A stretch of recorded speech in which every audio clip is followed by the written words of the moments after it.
पहली क्लास है मेरी आपको। मेरा नाम राहुल उपाध्याय है और मैं पढ़ाता हूँ दुनिया का सबसे इंटरेस्टिंग सब्जेक्ट कौन सा? इतिहास।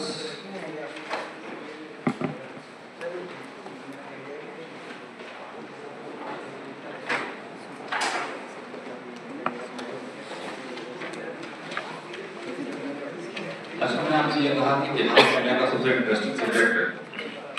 आप इस बात से कितना सहमत हैं?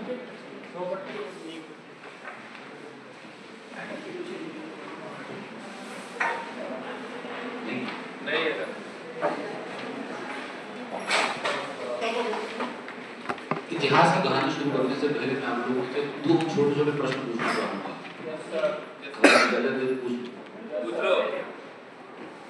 क्या होता है इतिहास?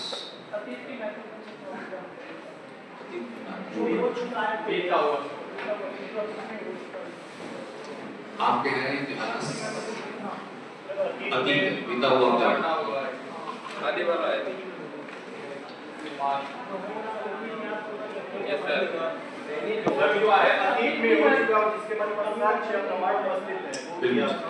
ये सही कहा। देखिए, इतिहास अतीत तो है, लेकिन अतीत में घटित सारी घटनाएं इतिहास नहीं है। इतिहास अतीत में घटित सिर्फ उन्हीं घटनाओं को कहा जाता है जिन घटनाओं के आज के युग में हमारे पास एविडेंस होते हैं।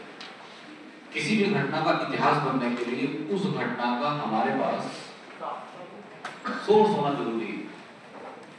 बिना सोर्सेस के या बिना स्रोत के कोई घटना इतिहास बनती नहीं। और ये जो सोर्स होते हैं ना, ये सिर्फ तीन प्रकार के होते हैं। कौन कौन से? सबसे पहला होता है आर्कियोलॉजिकल सोर्स, या कहें पुरातात्विक स्रोत।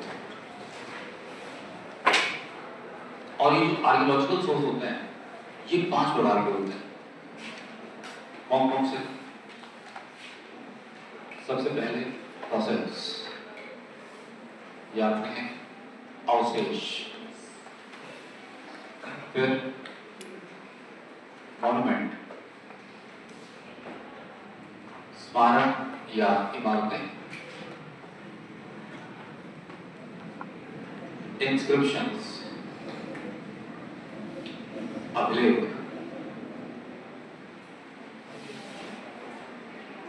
स्टैचू,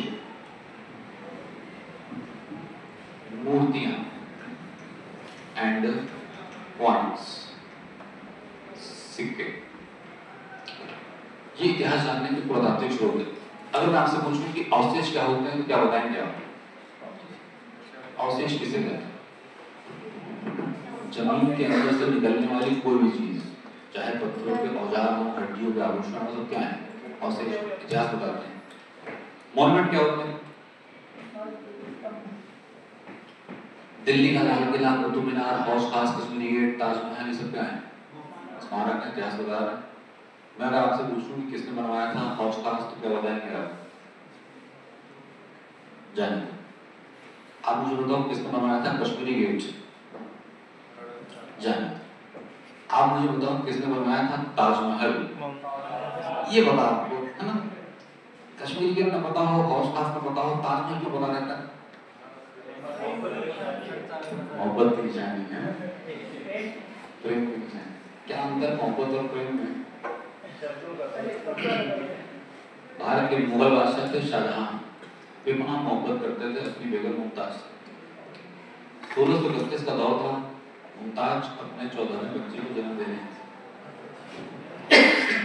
मोहब्बत की शादी।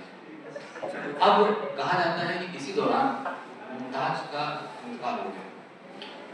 मुमताज की जब मृत्यु हो रही थी तो बादशाह शाहजहां ने मुमताज की जान बचाने की भरपूर कोशिश की।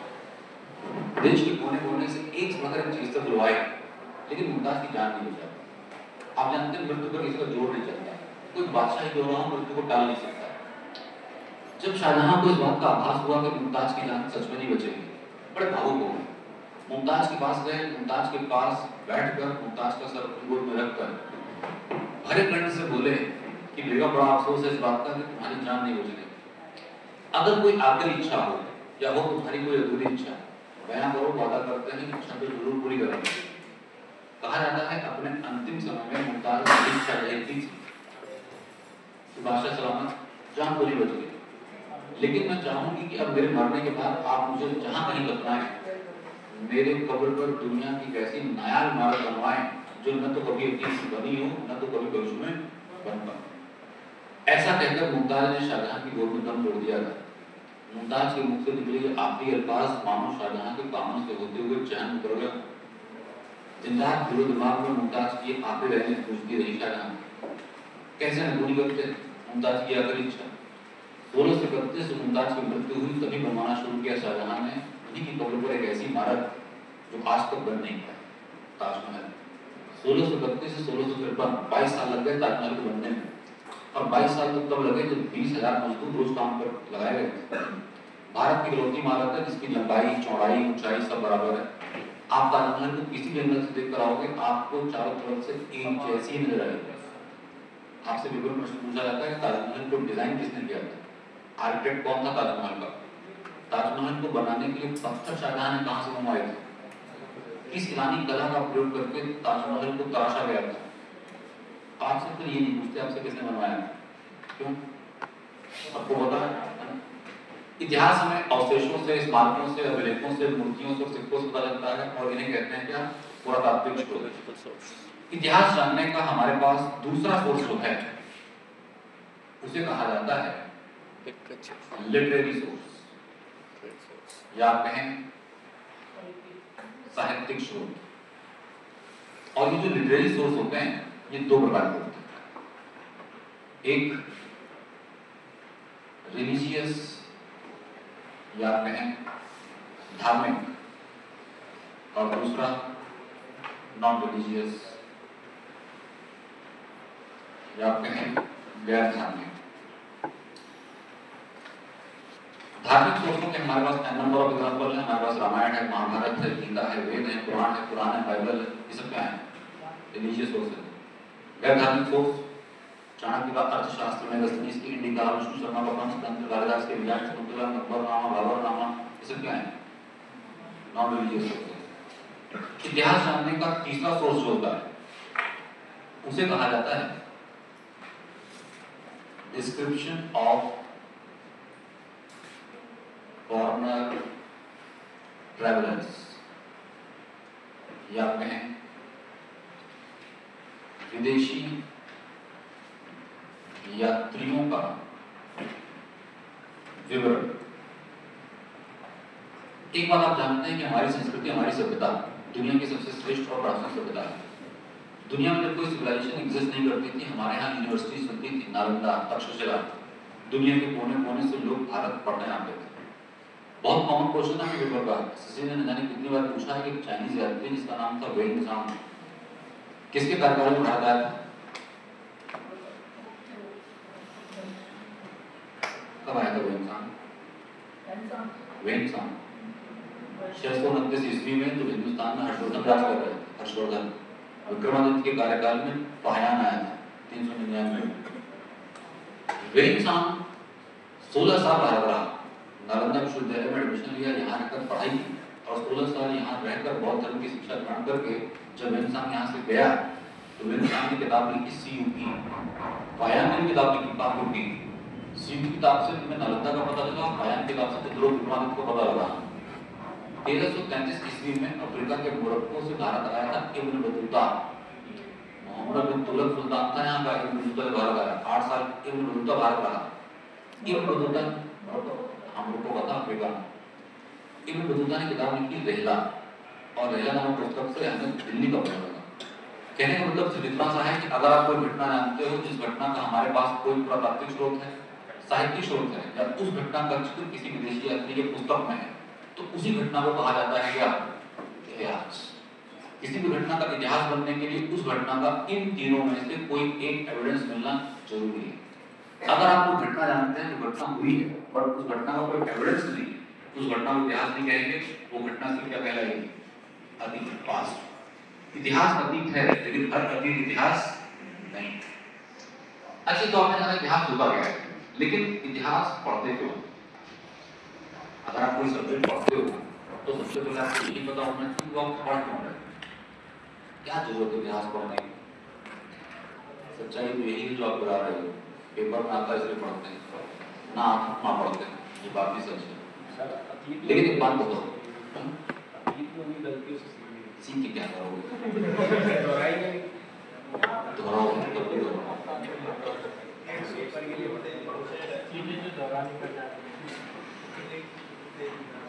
अच्छा मैं बताता हूँ। अच्छा देखिए, आप तैयारी कर रहे हो एसएससी की। एसएससी यानी कि स्टाफ सिलेक्शन कमीशन, कर्मचारी चयन आयोग। एसएससी भारत का दूसरे नंबर का सबसे बड़ा आयोग है। अगर हम ये कह रहे हैं कि दूसरे नंबर का सबसे बड़ा आयोग है तो पहले नंबर का कौन सा है? UPSC, union public service commission, सम लोक सेवा आयोग, है ना। आप ये भी जानते हैं कि भारत में सरकारी नौकरियों को 4 कैटेगरीज में बांटा गया, group A, group B, group C, group D. UPSC recruit करता है सिर्फ group A, IAS, IPS, IPS, IRS, group A वाले यूपीएससी। एसएससी रिक्रूट करता है ग्रुप बी, ग्रुप सी और ग्रुप डी। आप जानते हैं ये रिक्रूटमेंट एजेंसीज हैं जो बच्चों को रिक्रूट करके डिपार्टमेंट को दे देती हैं। अब अगर आप कभी ध्यान से गौर करना इस बात को तो आप पाएंगे कि चाहे एसएससी हो चाहे यूपीएससी, दोनों ही कमीशंस के द्वारा हमारे पेपर में जीएस पूछा जाता है। और जीएस में history, polity, geography, science, current affair और तमाम चीजें पूछी जाती हैं। कभी आपने सोचा इस बात पर कि क्या जरूरत है हिस्ट्री पूछने की, पॉलिटी पूछने की? और आप दूसरे एग्जाम्स देखें वहीं पर, जैसे बैंक वगैरह एग्जाम जो होते हैं, आईबीपीएस, एसबीआई, ना तो हिस्ट्री पूछते हैं, ना तो पॉलिटी पूछते हैं, ना ज्योग्राफी पूछते हैं, उनसे कुछ नहीं पूछते, आपसे भर भर के पूछते हैं। एसएससी में तो पहले सिर्फ प्री में पूछा जाता था जीएस, अब तो एसएससी ने मेंस में डाल दिया। आपको 25 क्वेश्चन, 3 नंबर का क्वेश्चन, 75 नंबर का जीएस मेंस में मिलेगा आपको। तो अब ये जो कमीशन के चेयरमैन हैं और चेयरपर्सन जो बाकी लोग मेंबर्स हैं, ये सब पढ़े लिखे बुद्धिजीवी लोग हैं, बिल्कुल तो है नहीं वहाँ पे। अब अगर ये बुद्धिजीवी लोग आपके सिलेबस में हिस्ट्री डाल रहे हैं तो इनका कोई मकसद है या बस केवल ऐसे बच्चे की बुद्धिमत्ता को चेक करने के लिए डाल रहे हैं कि कितना बुद्धिमान है? बिल्कुल, इनका अपना कोई मकसद, अब क्या मकसद है?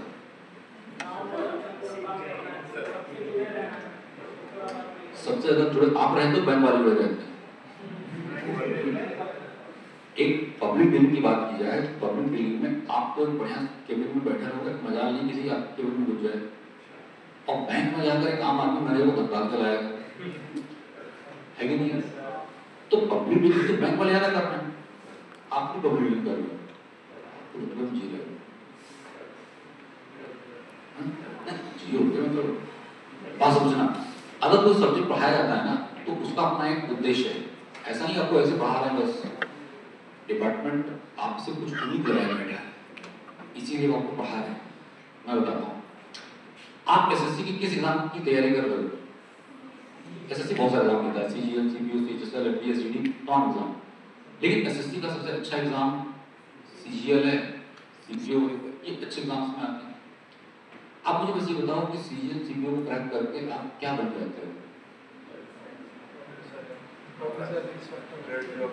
आप इनकम टैक्स इंस्पेक्टर बनते हैं, एक्साइज इंस्पेक्टर बनते हैं, सीबीआई इंस्पेक्टर बनते हैं, सिविल नारकोटिक्स कंट्रोल ब्यूरो चले जाते हैं, एएसओ बन जाते हैं, सीबीओ से आप दिल्ली पुलिस में इंस्पेक्टर बन जाते हैं, है ना।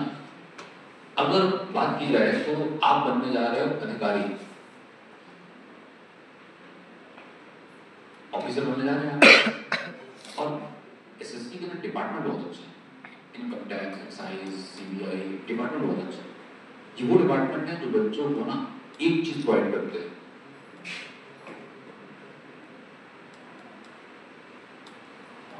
पावर। आपको बेतहाशा पावर मिलती है। कितनी पावर? बेतहाशा। आपने अगर किसी को फोन करके ये कहा कि मैं आयकर विभाग से बोल रहा हूँ, अगला पूछेगा आपसे कौन बोल रहे, आपकी गाड़ी के आगे लिखा है central bureau of investigation, road पे चलते समय क्या हॉर्न बजाने की आवश्यकता पड़ रही है? इतनी पावर है जिसके गिरबान पे हाथ डालना हो डाल, वो कोई दिल्ली का चीफ मिनिस्टर ही क्यों ना, आप अगर एक सीनियर इंस्पेक्टर हैं उठा लेंगे। वो कोई बहुत बड़ा सेलिब्रिटी, शाहरुख खान का बड़ा बेटा है, आप अगर एक एनसीबी नारकोटिक्स कंट्रोल ब्यूरो के इंस्पेक्टर हैं, दबोच लेंगे। पावर ही तो है। और एक बात आप जानते हैं, power is directly proportional to पैसा। ये कुछ फैक्ट है, बात अनऑफिशियल है इसलिए काउंट बंद कर दी मैं। आपको बात समझना, कुछ फैक्ट क्लियर है। पैसा और स्त्री सिर्फ पावरफुल लोगों के पास होता है। अब जो लोगों के पास ना तो पैसा होता है, हमारे पास क्यों नहीं? आप बात समझना, ये वो डिपार्टमेंट है जो आपको इतनी पावर देते हैं कि इन डिपार्टमेंट्स में अधिकारी बनने को तो समझते हैं आप भगवान की तरफ पूजे जाते हैं। लोग आते हैं, पैर छूते हैं, चढ़ावा अलग से चढ़ाते हैं। कभी कभी आपको एहसास, अंदर से एहसास होने लगेगा हम ब्रह्मांड में। लेकिन अभी बात समझना, आपको इतिहास की भाषा में अगर बात की जाए ना तो आप अधिकारी नहीं। इतिहास की भाषा में अगर बात करूं तो आप राजा है, राजा किंग है। आप कभी किसी बड़े अधिकारी की गाड़ी गुजरते देखो, आप डीएम बड़े काफिला गुजरते देखो, आप दो गाड़ियां आगे आगे, दो गाड़ियां पीछे पीछे, साहब की गाड़ी बीच में चल रही है। साहब की गाड़ी में जो ड्राइवर गाड़ी चला रहा है वो ब्रेक नहीं लगाता, उसे पता है कि रेड लाइट ग्रीन हो जाएगी, वहां पहुंचने से पहले काफिला क्लियर कर दिया जाएगा, आम जनता का ट्रैफिक रोका जाएगा, साहब नॉन स्टॉप जाएंगे। ब्रेक नहीं होती उसकी उनकी गाड़ी में। साहब की गाड़ी डेस्टिनेशन पर पहुंचती है तो ब्रेक लगने से पहले उनकी गाड़ी में बैठा गनर आगे जो सुरक्षा में बैठा है कूद जाता है, गाड़ी रुकने से पहले कूद जाता है, और वो दरवाजा खोलता है तो उतरते हैं साहब। साहब खुद दरवाजा नहीं खोलते, पीछे से दूसरा भाग के आता है, वो दरवाजा बंद करता है, साहब बंद नहीं करते। गवर्नमेंट ऑफ इंडिया की तरफ से 2 असिस्टेंट मिलते हैं, तो पीछे मुझे दौड़ रहा होता है, साहब के मोबाइल लेकर दौड़ रहा होता है, फाइल लेकर दौड़ रहा होता है, समझ रहे हैं? साहब अपना फोन खुद अटेंड नहीं करते। उसने कहा सर वो पिताजी को फोन कह दो कि मुख्यमंत्री के साथ कॉन्फ्रेंस चल रही है। कौन है? राजा नहीं है वो, महाराजा है। आप अगर राजा हो ना तो यूपीएससी से जो आ रहा है वो क्या है? महाराजा है, राजाओं का राजा। पूरे जिले का मालिक है वो डीएम। जल विभाग, बिजली विभाग, नगर परिवहन, पीडब्ल्यूडी, पुलिस, सबका इकलौता मालिक है। बिना डीएम की परमिशन के जिले में पत्ता नहीं आता। समझ रहे? सच्ची बात है। अगर आपको डिपार्टमेंट राजा या महाराजा बनाने जा रहा है तो डिपार्टमेंट आपसे ये उम्मीद नहीं करता है कि आपको ये भी पता हो कि प्रशासन चलता कैसे है। हमने तो गद्दी में बैठा दिया आपको, लेकिन एडमिनिस्ट्रेशन के बारे में आप जानते क्या है? प्रशासन चलता कैसे है यही सिखाने के लिए पढ़ाया जाता है क्या? इतिहास सिखाता है हाउ टू रूल। इतिहास सिखाता है शासन कैसे किया जाता है। इतिहास में है ही क्या?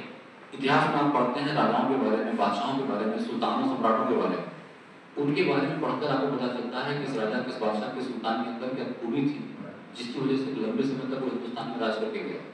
किसकी वजह से क्या, किसके अंदर क्या कमियां, क्या खामियां थी जिससे उनका साम्राज्य डूब गया। किस राजा की किस योजना का समाज पर क्या प्रभाव पड़ा, क्योंकि आपको भी काम करना है। तो चंद मुट्ठी में अंग्रेज थे, पूरी दुनिया में राज कर रहे थे, सिर्फ भारत में नहीं राज कर रहे थे। अंग्रेज कहाँ राज कर रहे थे? पूरी दुनिया में। अंग्रेज कहते थे हमारा सूरज डूबता नहीं, और सच्चाई नहीं थी। भारत में डूब गया, छोटे मोटे हो गए। अगर इतने बड़े एम्पायर पर राज कर रहे थे तो कुछ नीतियां थी ना उनकी, कुछ पॉलिसीज बनाई होंगी उन्होंने। 1857 की क्रांति में करोड़ों हिंदुस्तानियों ने एक साथ पूरे भारत में अंग्रेजों के खिलाफ विद्रोह कर दिया। चुटकी में अंग्रेजों ने पूरे विद्रोह को कंट्रोल कर लिया, बड़े आसानी से नियंत्रित कर लिया, मारा अलग से। समझ रहे हैं? विद्रोह को नियंत्रित किया गया, भारत में क्या किया।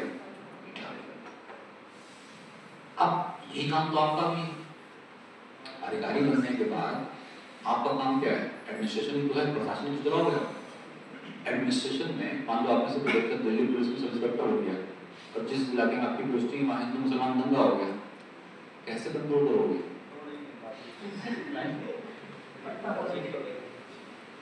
हर जगह लाठी की चलती बरकरार। तुम थाने में बैठे हो, पब्लिक ने घेर रखा है, ऊपर मंत्री जी का फोन आ गया, खबरदार एक लाठी नहीं पड़नी चाहिए, हमारे सारे के सारे वोटर हैं। लाठी नहीं चला पाओ, मंत्री जी का सबका आदेश है, धरना खत्म होना चाहिए, लाठी नहीं चलनी चाहिए। चलो बना के कहने का ये है कि history is all about administration. इतिहास सिर्फ इसलिए पढ़ाया जा रहा है प्रशासन कैसे चलता है ये सिखाने। भाई साहब एक बात और पूछ रहे हो, आप कुछ समझा रहे हो। अब एक उदाहरण है, क्लासरूम करते हैं, बाथरूम की बात है। मान लो जैसे आप दिल्ली पुलिस में लगते हैं, आपने समझाया आंसर दिया है, सीपीयू करेक्ट करके आप सब इंस्पेक्टर बंद हो गए, वर्दी पहनी, कंधों पे सितारे हैं, सर पर टोपी है, बगल में बंदूक है। आपने ज्वाइनिंग के ही दिन नाका लगा लिया है चौराहे पे, और जिस दिन आपकी ज्वाइनिंग पहला दिन है और आपने नाका लगाया चौराहे, आज से आमदनी शुरू। अब जैसे ही आप चौराहे पे खड़े थे, तब से आपके पास अननोन नंबर से कॉल आ रहा है। अब कॉल करने वाला आपसे कह रहा है, इंस्पेक्टर साहब दिल्ली की सुरक्षा छोड़ो, अपनी सुरक्षा पे ध्यान दो। हेलो, कौन बोल रहे? मैं कौन बोल रहा हूँ ये जानना जरूरी नहीं इंस्पेक्टर साहब, आपका ये जानना जरूरी है कि आपकी बेटी स्कूल से घर आ गई कि नहीं। हेलो, गुड्डी मम्मी, पता ना गुड्डी मम्मी का इंस्पेक्टर साहब, गुड्डी भी ठीक है, गुड्डी मम्मी भी ठीक है, लेकिन कब तक ठीक रहेगी आप पर निर्भर करता है। हमारे 3 ट्रक आ रहे हैं, अब हर ट्रक के ऊपर जय गंगा मैया लिखा है। 15 मिनट में जहाँ जिस चौराहे पर आप खड़े हैं वहीं से गुजरेंगे। बस इस बात का ध्यान रखिए, ट्रक रुकना नहीं चाहिए, चेक नहीं होना चाहिए, बाकी आप समझदार हैं, फोन करिए। अब बस मुझे आप ये बता दीजिए कि क्या आप उस ट्रक को रोक लेंगे? नहीं, मतलब जनरल आंसर बताओ। पुलिस का काम क्या है? पुलिस का काम है लॉ एंड ऑर्डर मेंटेन करना, और आपका समाज भरा पड़ा है अपराधियों से, क्रिमिनल्स के साथ। अगर आप रियलिस्टिक सिचुएशन देखो ना, मजाक नहीं आती कि आप ट्रक को हाथ लगा दो, समझ रहे? सच्ची बात है। प्रशासन कैसे चलेगा? चल के चुपचे से गुंडे ने धमका दिए, दरोगा थे, गुंडा जरा सा, ये बेचारे हाथ जोड़े खड़े थे, चलेगा प्रशासन? इनसे चलेगा प्रशासन? पता लगा उसे काउंटर मार दिए हुए। अच्छा छोड़ो, कुल मिलाकर कहने का ये है, घबराओ मत। इन सिचुएशन से निपटना कैसे है ये तब समझोगे जब आप पढ़ोगे। क्या एक तरफ इतिहास की कहानी खत्म होगी, दूसरी तरफ आपके अंदर एक राजा का जन्म हो जाएगा। इतिहास पढ़ पढ़ के ना कैरेक्टर में घुस जाओगे, कई बार घर पहुंचोगे कैरेक्टर से बाहर ही निकलोगे, छोटे भाई से कहोगे पानी पेश करो, हम आ गए हैं।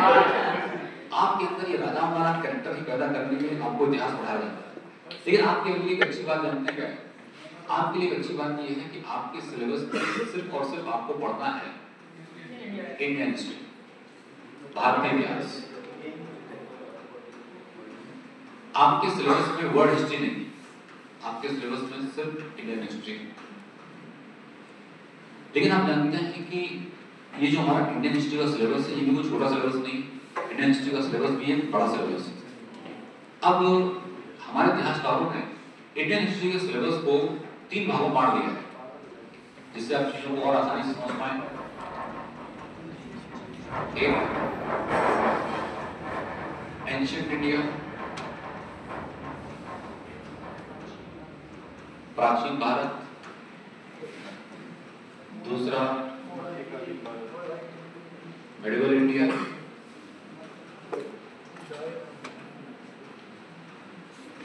मध्यकालीन भारत,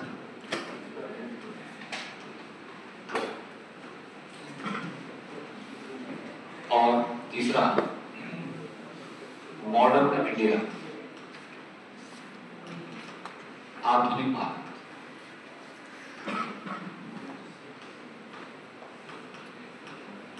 अगर मैं आपसे बस ये पूछूं कि एंशिएंट मेडिवल मॉडर्न में सबसे बड़ा ड्यूरेशन किसका है? Time period.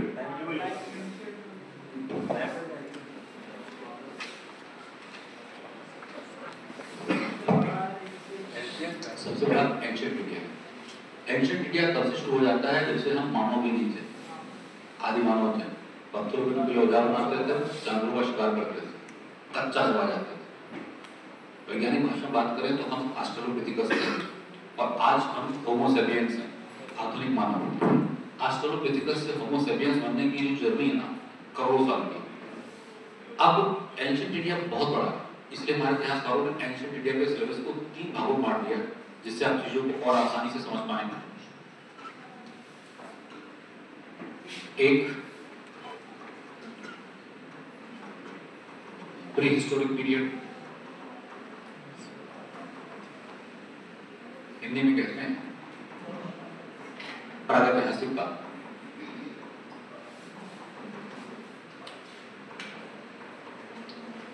दूसरा प्रोटो हिस्टोरिक पीरियड,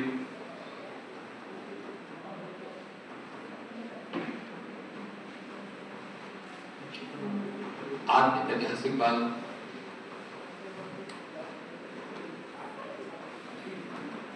और तीसरा हिस्टोरिक पीरियड। हिंदी में प्रागैतिहासिक काल, आद्य ऐतिहासिक काल और ऐतिहासिक काल। आपके पेपर में क्वेश्चन यही से पूछा गया, क्या अंतर होता है प्रागैतिहासिक, आद्य ऐतिहासिक और ऐतिहासिक में? प्री हिस्टोरिक, प्रोटो हिस्टोरिक और हिस्टोरिक में क्या डिफरेंस है? बहुत छोटा सा डिफरेंस है, आप अपने आप समझ जाएंगे। प्री हिस्टोरिक पीरियड ये हमारे जीवन का वो दौर था जिसके आज की डेट में हमारे पास सिर्फ अवशेष है। ये पूरी तरह से अवशेषों पर निर्भर करता है। इस पीरियड के हमारे पास कोई भी लिखित साक्ष्य नहीं है, नो रिटन सोर्स। इस पीरियड का हमारे पास कोई भी लिखित साक्ष्य नहीं है। और लिखित साक्ष्य क्यों नहीं? हमें लिखना थोड़ी ना आता था, उस पीरियड में हम लिखते पढ़ते थोड़ी, क्या करते थे? सुबह पत्थर उठाया और नरम जानवर खोजने लगे, एक ऐसा जानवर जिसको मारकर चबाने में आसानी है, खरगोश टाइप का, क्योंकि कच्चा चबाना। हमें क्या मिलेगा उस पीरियड का? कोई पत्थर ही मिलेंगे और जानवर हड्डियां मिलेंगी, लिखते पढ़ते थोड़ी। इस पीरियड के हमारे पास सिर्फ अवशेष है, हमारे पास कोई लिखित साक्ष्य नहीं। आद्य ऐतिहासिक काल में हमारे पास फॉसिल्स भी हैं और हमारे पास रिडन सोर्सेज भी हैं।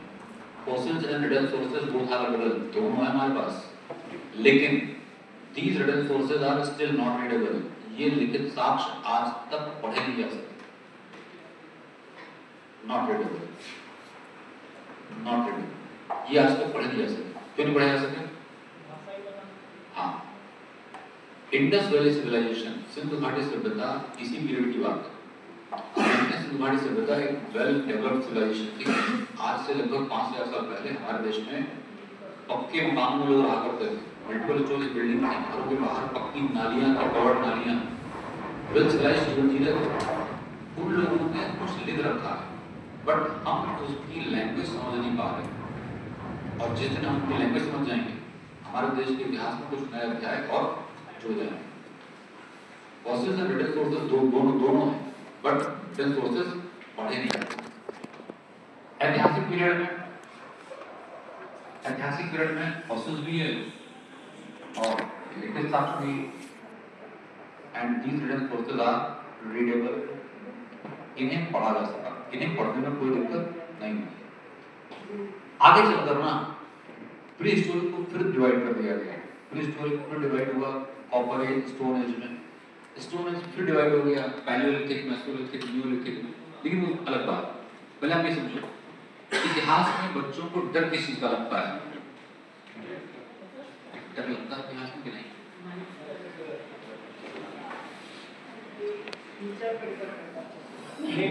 डेट नहीं आती ना, डेट सन नहीं आते, तो ज्यादा लोगों की दिक्कत है डेट्स के साथ। कुछ रेट बढ़ते क्रम में चलती हैं, कुछ घटते क्रम में चलती हैं, कहीं एडी लिखा होता है, कहीं बीसी लिखा होता है, ईसा पूर्व ईस्वी, बड़ा कंफ्यूज। हाँ, एक गलत वही समझाता हूँ, अदरवाइज तो आप समझ नहीं पाएंगे कितनी पुरानी बात चल रही है हमारी। आप बस मुझे ये बताओ कि हम कौन से वर्ष में जी रहे हैं?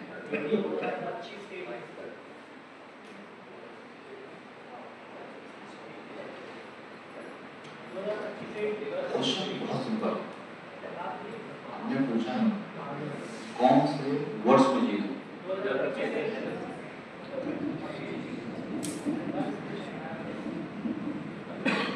2000 बात ही खत्म हो गई। कुछ शताब्दी बनाने लग गए, कुछ शताब्दी पूछी नहीं मैंने सिंपल से क्या पूछा?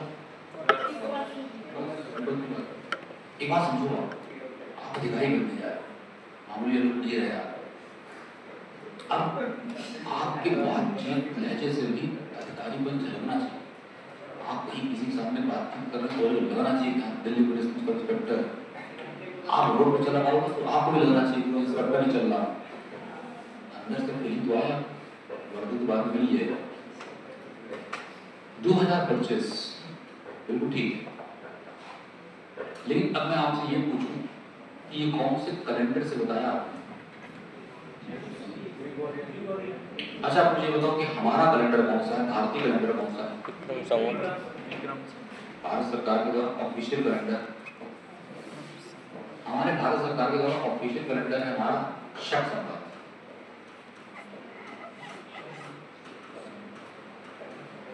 शक संवत को 78 एडी में चलाया था कुषाण वंश के शासक कनिष्क ने। एक कैलेंडर और हमारा विक्रम संवत। विक्रम संवत को 57 बीसी में चलाया उज्जैन के राजा महाराजा विक्रमादित्य ने। और ये दोनों हमारे कैलेंडर हैं, ऑफिशियल कैलेंडर शक संवत है। अब इन दोनों कैलेंडरों के अनुसार हमारे महीने कौन से होते हैं? हमारे महीने हैं चैत्र, वैशाख, ज्येष्ठ, आषाढ़, सावन, भादव, पौष, कार्तिक, माघ, पूस, अगहन, फागुन, हमारे महीने। हिंदी वाले, लेकिन आप में से कितने लोग एक महीने में डील करते हो? आप में से डील करता है ऑफिशियली? मैं आप में से किसी बच्चे से पूछूं कि आपका जन्म कब हुआ था, ठीक है, आपका बच्चा मुझसे कहेगा सावन की वो तीसरी काली रात ऐसे बताएगा मुझे कि ऐसे भी बात करेंगे। आप जनवरी फरवरी में डील करते हैं, है ना? तो ये जनवरी फरवरी ऑफिशियली कौन सा कैलेंडर है? एक बात समझो, फॉर्म भरते हो लिखते हो डेट रुपए तक यार, मतलब सब्जेक्ट में फॉर्म भरोगे तो उसमें क्या लिखोगे? जेट में आप पूछ रहे हो ना ऑफिशियली।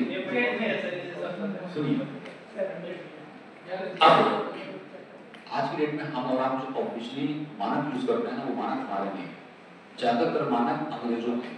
आप कहते हो कि इस बॉटल में 1 लीटर पानी आता है, पानी को नापने का यूनिट लीटर किसने चलाया? अंग्रेजों ने चलाया। आप कहते हैं मेरा घर यहाँ से 5 किलोमीटर दूर है, दूरी नापते हैं आप किलोमीटर में, किसने चलाया? अंग्रेजों ने। आप कहते हो कि जीएमटी रेखा से भारत का समय 5.5 घंटे आगे चलता है, ये जीएमटी रेखा किसने खींची? अंग्रेजों ने खींची। अंग्रेजों ने जहां से चाहा जीएमटी को वहां से निकाल दिया। अंग्रेज न सिर्फ भारत में राज करते थे बल्कि पूरी दुनिया में राज करते थे। और अंग्रेज कहा करते थे कि हम पैदा ही हुए हैं राज करने के लिए, हमारा सूरज डूबता नहीं, और सच्ची बात है, पूरी दुनिया में राज कर रहे थे। अंग्रेज अपने नाम के आगे लगाते थे लॉर्ड, अपनी तुलना ईश्वर से करते थे। कोई लॉर्ड डलहौजी था, कोई लॉर्ड माउंटबेटन, कोई लॉर्ड एलिजाबेथ, कोई लॉर्ड क्लाइव। हर अंग्रेज के नाम के आगे लॉर्ड लग रहा है। घमंड में चूर थे, लेकिन आप जानते हैं घमंड उसका ना टिका जिसकी लंका सोने की, जिसके 10 शीश हुआ करते थे। इन फिरंगियों को वहां से टिकता, इनका घमंड भी टूटा, इनका सूरज भी डूबा, और ये हिंदुस्तान से भागे भी। और आज हम इतने मजबूत सिचुएशन में हैं कि हमारे देश में इन्हीं अंग्रेजों के कपड़े बैंड बाजा वाले पहनते हैं। शादी ब्याह में चुनिया हो जाते हैं। लेकिन एक समय तो था अंग्रेजों की टूटी मूर्ति थी, एक समय था अंग्रेजों का वर्चस्व था। आपने एक चीज नोटिस किया होगा, आज भी ना हमारे घरों में कोई बच्चा आराम पसंद हो, घर का कोई काम न करता, देर तक सोता, तो घर वाले कहते हैं लाट साहब सो रहे हैं। घर वाले कहे भैया गेहूं पिसवाले, हम गेहूं पिसवाले ना ना ये थोड़ी है, लाट साहब है। मैं बड़ा परेशान हूँ, ये लाट साहब थे वो। आज मैंने इतिहास पढ़ा, मुझे पता लगा कि तो ब्लंडर है, लाट साहब नहीं थे वो, लाट साहब। अब हमारे यहाँ कितनी अच्छी अंग्रेजी बोली जाती है आप जानते हो। अब गांव में जब कोई अंग्रेज आता था तो गांव वाले जोर से बुलाते थे, लॉर्ड साहब आ गए, लॉर्ड साहब। अब लॉर्ड बोल ही नहीं पाते, लाट साहब आ गए, लाट साहब। और तब से लेकर आज तक क्या चल रहा है, लाट साहब। अब आपको कोई लाट साहब बोले तो बताना लाट साहब नहीं, लॉर्ड साहब। अब एक बात समझेंगे आप, अंग्रेज पूरी दुनिया में राज कर रहे थे और किस धर्म के थे अंग्रेज? क्रिश्चियन थे, ईसाई थे। ईसाई धर्म में जो सबसे बड़ा धर्मगुरु होता है उसको क्या बोलते हैं? जीसस भगवान। वो सबसे छोटे धर्मगुरु जो हैं वो फादर, जो दर्शन मिल जाएंगे, सबसे ऊपर पोप। अंग्रेजों के उस समय के जो तत्कालीन पोप थे, पोप 13, उनका नाम था ग्रेगोरी। और अंग्रेजों ने अपने पोप ग्रेगोरी के नाम पर एक कैलेंडर चलाया जिसको कहा गया ग्रेगोरियन कैलेंडर। और चूंकि पूरी दुनिया में अंग्रेज ही राज कर रहे थे इसलिए अंग्रेजों ने इस कैलेंडर को ऑफिशियल कैलेंडर बनाया और यही कैलेंडर पूरी दुनिया में इंप्लीमेंट कर दिया। और इसी ग्रेगोरियन कैलेंडर से साल की शुरुआत 1 जनवरी को होती है और इसी ग्रेगोरियन कैलेंडर से साल का अंत होता है 31 दिसंबर में। और ये जो जनवरी फरवरी के महीने हैं ये ग्रेगोरियन कैलेंडर से हैं। और इसी ग्रेगोरियन कैलेंडर से हम और आप आज जी रहे हैं 2025 में। एसएससी ने प्रश्न पूछा कि भारतीय कैलेंडर शक संवत से कौन सा वर्ष चल रहा है? तो बड़ा आसान है, अगर आपको ये जानना है कि शक संवत से क्या चल रहा है तो आप सिंपल सा काम करेंगे।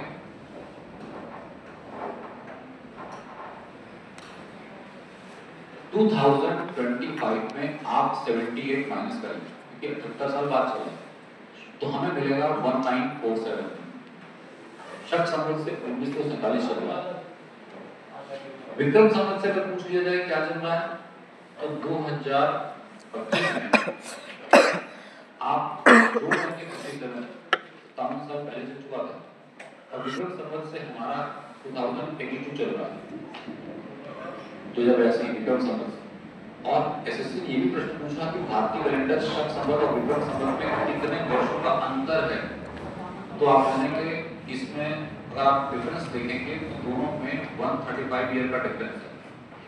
दोनों कैलेंडरों में अंतर कितने सालों का? 335 सालों का। लेकिन पूरे इतिहास में अब हम कहीं पर शक संवत का जिक्र नहीं करेंगे, विक्रम संवत का जिक्र नहीं करेंगे। पूरा इतिहास चलेगा सिर्फ कौन से कैलेंडर पर? ग्रेगोरियन। इसीलिए ग्रेगोरियन कैलेंडर के बारे में एक अंतिम बात और समझिए, बाकी इतिहास में कुछ होने वाला है नहीं। बाकी पूरा इतिहास सिर्फ कहानी है, आप सुनेंगे और समझ आ जाएगा। एक लास्ट बात, आज हम जी रहे हैं 2025 में, आप समझ रहे 2025 में जी रहे हैं। अगर मैं आपको थोड़ा पीछे ले जाऊं, आज अगर 2025 चल रहा है तो कभी 2010 में तो चल रहा था। आपने देखा है 2010, आपसे 2010 और पीछे ले जाऊं मैं आपको तो कभी 2000 में चला होगा। हो सकता है आप इसको स्टॉप ना रहे, मैं था, मैंने देखा है 2000 चला था। और ले जाऊं मैं आपको पीछे तो कभी 1000 में चला होगा, मैं तो नहीं था, आपको नहीं था। अब और पीछे ले जाएं तो कभी 0 में चला होगा। अंग्रेज मानते हैं, ईसाई मानते हैं कि 0 ये वही साल था जब इस पृथ्वी पर जन्म लिया था जीसस ने। इसी साल हुआ बर्थ ऑफ जीसस क्राइस्ट, यीशु का। वो घटनाएं जो ईसा मसीह के जन्म लेने के बाद घटित हुई, उन घटनाओं को दर्शाया जाता है एडी में। पेपर में क्वेश्चन पूछा गया एडी की फुल फॉर्म, बच्चों ने टिक किया आफ्टर डेथ। एडी मतलब है एना डोमिनी, हिंदी में बोलते हैं ईस्वी। लेकिन वो घटनाएं जो ईसा के जन्म से पहले की, हम कहते हैं ईसा के जन्म से 1000 साल पहले, ईसा के जन्म से 2000 साल पहले, ईसा के जन्म से 5000 साल पहले। ईसा के जन्म से पहले घटित घटनाओं को हम दर्शाते हैं बीसी। बीसी का मतलब बिफोर क्राइस्ट। हिंदी में लिखते हैं ईसा पूर्व। मानव चलता है ईसा का जन्म, कैलकुलेट करते हैं कहां से? ईसा के जन्म से। ईसा के जन्म से पहले, ईसा के जन्म के बाद। अब एक उदाहरण से समझेंगे आप में से किसने किसने महात्मा बुद्ध का नाम नहीं सुना?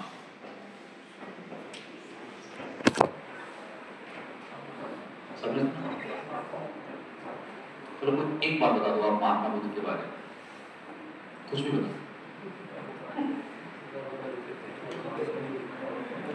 कोई एक बात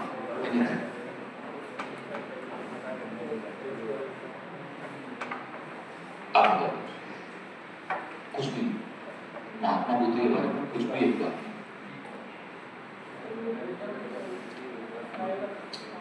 गौतम महादेव बौद्ध धर्म को चलाया था, बनाया नहीं था।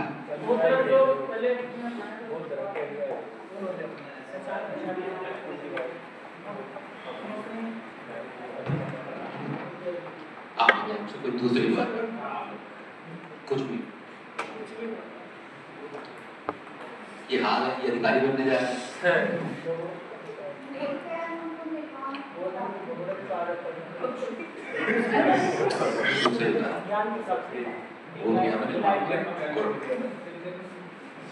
महात्मा बुद्ध, भारत में आप जानते हैं भारत में 7 धर्मों के लोग रहते हैं, हिंदू, मुस्लिम, सिख, ईसाई, बौद्ध, जैन, पारसी। महात्मा बुद्ध बौद्ध धर्म के संस्थापक थे और महात्मा बुद्ध का जन्म 563 बीसी में नेपाल के कपिलवस्तु में लुम्बिनी नामक गांव में राजा शुद्धोधन के घर हुआ और महात्मा बुद्ध की मृत्यु 483 बीसी में उत्तर प्रदेश कुशीनगर हेड़ावती नदी के किनारे हुई, जिसे बौद्ध धर्म में महापरिनिर्वाण कहा जाता है। सबसे बड़ा कंफ्यूजन यही रहता है, पैदा हुए 563 में, मरे 483, पैदा होने से पहले मर गए। हाँ, तो आपको क्या करना है? सबसे पहले जब मैंने कहा कि महात्मा बुद्ध का जन्म 563 बीसी में हुआ, आपको देखना है ये डेट एडी में लिखी है बीसी में? ये डेट बीसी में लिखी है। और अगर ये बीसी में लिखी है तो बस आपको ये समझना है कि ये घटना जो हुई वो ईसा के जन्म से पहले हुई है कि ईसा के जन्म के बाद हुई है? वो ईसा के जन्म से पहले हुई। आप कैलकुलेट करेंगे ईसा के जन्म से, और ईसा के जन्म से कितना पहले? तो जब ईसा को जन्म लेने में 563 साल बचे थे, ईसा के जन्म से 563 साल पहले महात्मा बुद्ध का जन्म हो गया था। आप कैलकुलेट कर रहे हैं कहां से? ईसा के जन्म से।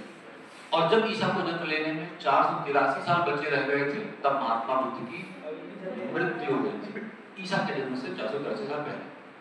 कहने का मतलब ये है कि आप आ रहे हो पीछे से, और आप आ रहे हो पीछे से तो बड़ी डेट पहले आएगी, छोटी डेट बाद में आएगी। और बीसी की सारी डेट्स उल्टे क्रम में चलेंगी तो आप कंफ्यूज नहीं होंगे। बीसी की जितनी डेट्स रहेंगी वो कैसे चलेंगी? उल्टे क्रम में चलेंगी। और जैसे ही ईसा का जन्म हो जाएगा सारी डेट्स बढ़ते क्रम में चलेंगी। एक और उदाहरण समझते हैं। आप में से कितने लोगों ने महात्मा गांधी का नाम नहीं सुना? सबने सुना? बता देना, पहले मैं बात पूछता हूँ फिर आप चुप हो जाते हैं। सबने सुना? तो फिर बात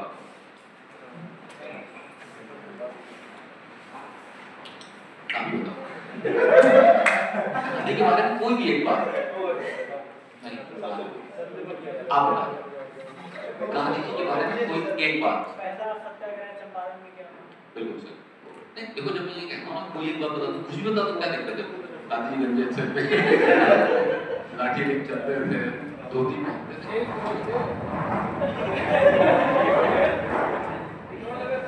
ऐसा मत कहना कहीं पे, यहाँ तो कह दे रहे हो कोई बात नहीं, कोई अटैक यहाँ पर हो जाएगी तो देशद्रोही घोषित कर रहे हैं कि देश के खिलाफ बोल रहे हैं।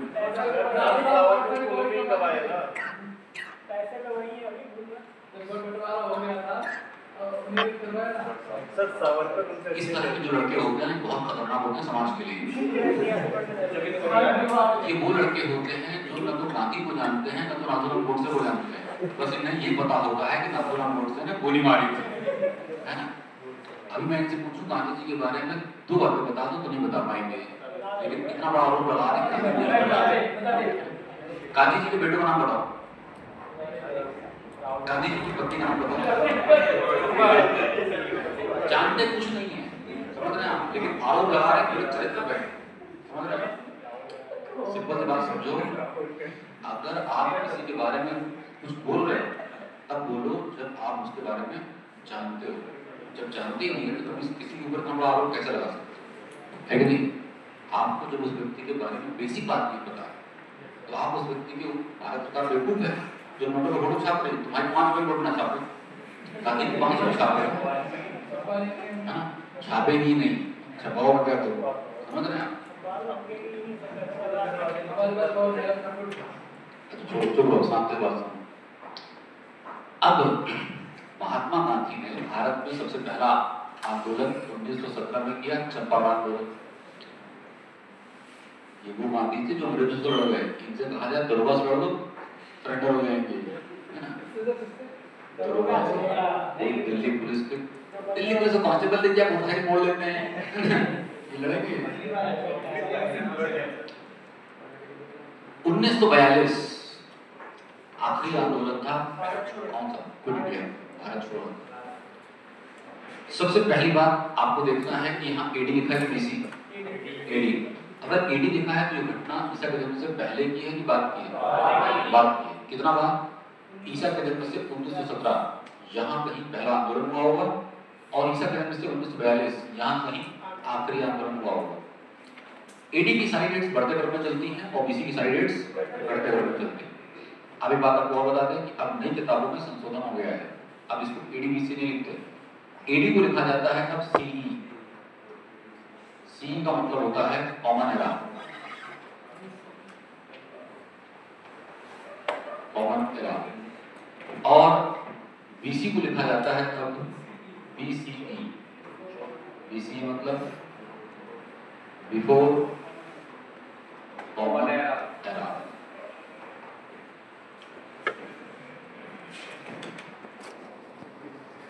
नाम तो बेवकूफ भी था नहीं, गांधी ने गोली मारी, जिन्ना गोली मार दिया था, मुस्लिम लीग में कोई लीडर ही नहीं था, जिन्ना मार दिया गया होता तो कभी पाकिस्तान बनता ही नहीं।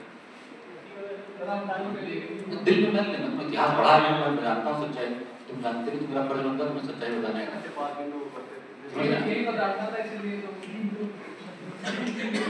बात दिल में, गांधी मेरे को रिश्तेदार थोड़ी ना है, लेकिन मैं बता रहा हूँ कि सच्चाई आप भी जानते। चिंता मत करो, मैं तुम्हारे भाव बता दूंगा सारे। सुनिए, अब ये तो कुछ बेसिक बात है, आप समझिए। अब सुनो, अब शांति से बोलना नहीं, चुपचाप बस। हमारे इतिहास के 3 पार्ट हैं, यहाँ तक तो कुछ बेसिक बातें जो मैंने आपको समझाई और आप बात समझ गए। हमारे इतिहास के 3 भाग हैं, हम सिलेबस को शुरू कर रहे हैं। तो अब कहानी शुरू करने से पहले मैं आपको कुछ बेसिक बातें बताना चाहूंगा, आप पढ़ लिखे समझदार लोग समझ जाओगे। हमारे इतिहास के 3 पार्ट हैं, एंशिएंट, मिडिवल और मॉडर्न। एंशिएंट इंडिया में हम बात करेंगे हिंदू राजाओं के बारे में। मिडिवल इंडिया भरा पड़ा है मुस्लिम शासकों से, और मॉडर्न इंडिया क्रिश्चियन, अंग्रेज। भारत के 3 अलग अलग कालखंडों में 3 अलग अलग धर्मों के लोगों ने राज किया। एंशिएंट हिंदुओं से भरा हुआ, मिडिवल मुसलमानों से और मॉडर्न ईसाइयों से। अब आप लोग पढ़े लिखे समझदार लोग, भारत में सबसे सेंसिटिव चीज क्या है? अब आप अधिकारी बनने जा रहे हैं, मामले रूप पर है। अधिकारी बनने के बाद जो अन्याय वो करो, इस देश में जितना अन्याय उतना करो, लेकिन नहीं करना है क्या वो जानना होता है। भारत देश में देखो, सिंपल सी बात है, 2 चीजें होती हैं। एक, या तो आप किसी दूसरे का शोषण करें या तो आप अपना शोषण करवाएं। प्राइवेट सेक्टर में रहेंगे आप अपना शोषण करवाएं, गवर्नमेंट सेक्टर में रहेंगे आप दूसरे का शोषण करेंगे। और आप तो समझदार लोग, अपना करवाने से अच्छा है। एक उदाहरण देता हूँ, आपने पुलिस वालों को देखा होगा, ऑटो बैठते हैं ऊपर जाते हैं, ऑटो वाले को 10 रुपये नहीं देते हो, ऐसा नहीं दे नहीं सकते हो, सक्षम है 10 के 50 दे तो फर्क नहीं, लेकिन नहीं देते। क्या वो उस ऑटो वाले का शोषण नहीं कर रहे? कर रहे हैं। आश्चर्य की बात यह है कि ऑटो वाला मांगता भी नहीं, क्या वो अपना शोषण नहीं करवा रहा? खुलेआम हो रहा है ये सब। और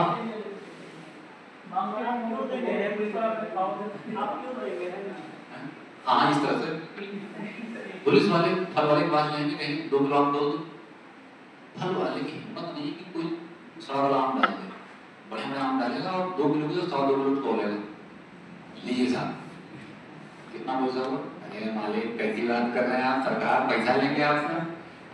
हाथ जोड़ लेगा, पैसा तो फिर भी नहीं दे रहे थे, वो चेक कर रहे थे, मांग तो लिया, उसने पूरे श्रद्धा भाव से पकड़ के ना जरूर आपसे कैसे, क्या उसका शोषण नहीं कर रहे? कर रहे हैं। क्या वो अपना शोषण करवा नहीं कर? वही मैंने आपसे कहा कि अधिकारी बनने के बाद जितना मन में उतना इस चिंता का शोषण करो। पूरे भारत में कोई आपको कुछ नहीं करेगा, लेकिन सिर्फ एक काम नहीं करना, एक काम नहीं करना, आपको किसी के धार्मिक भावनाओं को आहत नहीं करना, रिलीजियस सेंटिमेंट को हर्ट नहीं करना। अगर आपने कहीं पर किसी की रिलीजियस सेंटिमेंट को हर्ट कर दिया तो इस देश में क्या हो जाएगा आपको भी अंदाजा नहीं। एक बात बताता हूँ, कहानी शुरू करता हूँ। एक बात बताता हूँ, आप समझदार लोगों को बताता हूँ। वर्ष था 1757 का, और भारतीय इतिहास में इस वर्ष का महत्व है। ये वो साल था जब हिंदुस्तान में सत्ता परिवर्तन हुआ था, सत्ता मुसलमानों से अंग्रेजों के पास गई थी, और एक छोटे से युद्ध से ये सब हो गया था। और आप जानते हैं बैटल ऑफ प्लासी, प्लासी का युद्ध बड़ा इतिहास में फेमस हुआ। प्लासी का युद्ध हुआ, एक तरफ बंगाल का पहला गवर्नर अंग्रेजों का रॉबर्ट क्लाइव था, और दूसरी तरफ बंगाल के नवाब थे सिराजुद्दौला, नवाब थे बंगाल के।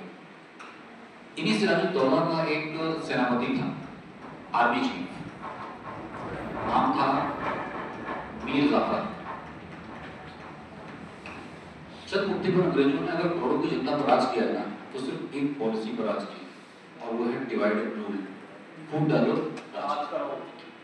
रॉबर्ट क्लाइव ने मीर जाफर से कहा कि देखो जाफर, तुमने अगर हमारी मदद की तो हम तुम्हें मारकर नवाब बनाएंगे। रॉबर्ट क्लाइव के इस ऑफर को जाफर ठुकरा ना पाया, और जाफर ने अपने ही नवाब सिराजुद्दौला को दगा दे दिया। जाफर मिल गया रॉबर्ट क्लाइव के साथ, और प्लासी का युद्ध नवाब हार गए। बड़ा छोटा युद्ध था, 1.5 घंटे में खत्म, सारी सेना उधर चली गई, मार दिया गया सिराजुद्दौला। लेकिन ये युद्ध इतिहास में फेमस हो गया, और इसलिए हो गया कि इस युद्ध के बाद सत्ता परिवर्तन हो गया, मुस्लिम शासन खत्म हुआ और अंग्रेजी हुकूमत की शुरुआत हो गई। आपने कहा सुना होगा कि अंग्रेजों ने भारत में 200 साल राज किया, तो 200 साल पूरी बात, जो 200 साल हम लगभग कहते हैं ना, वो एग्जैक्टली 200 साल नहीं है, 190 है, क्योंकि कैलकुलेट करते हैं कहां से, 1757 से 1947, 190 साल के कार्यकाल को अप्रॉक्सीमेटली 200 साल बोला जाता है।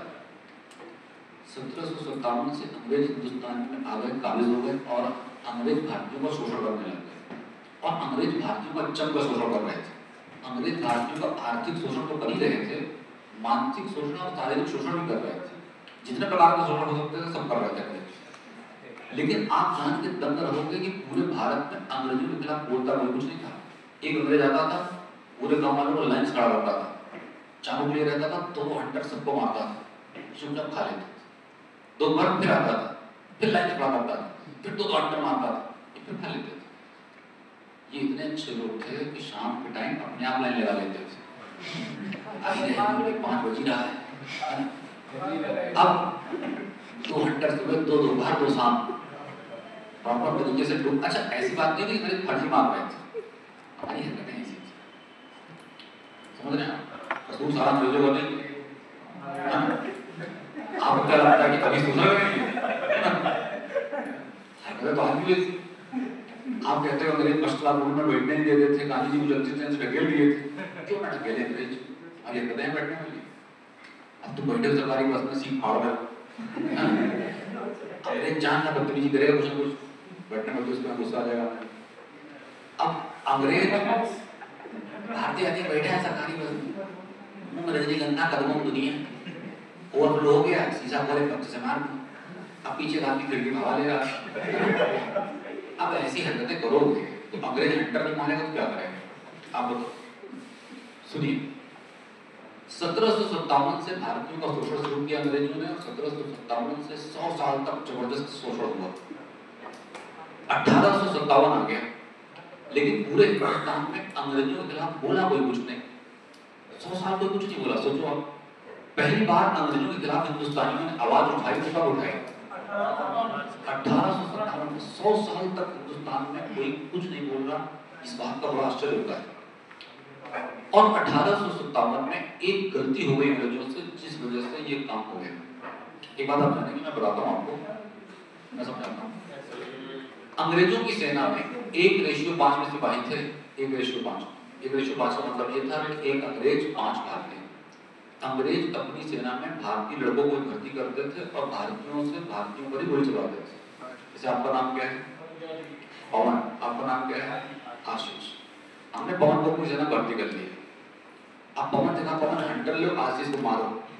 अब आशीष को मारने वाला कोई और नहीं है, अपना ही है, समझना। अंग्रेजों की तरफ से हमारा वाला क्या करेगा?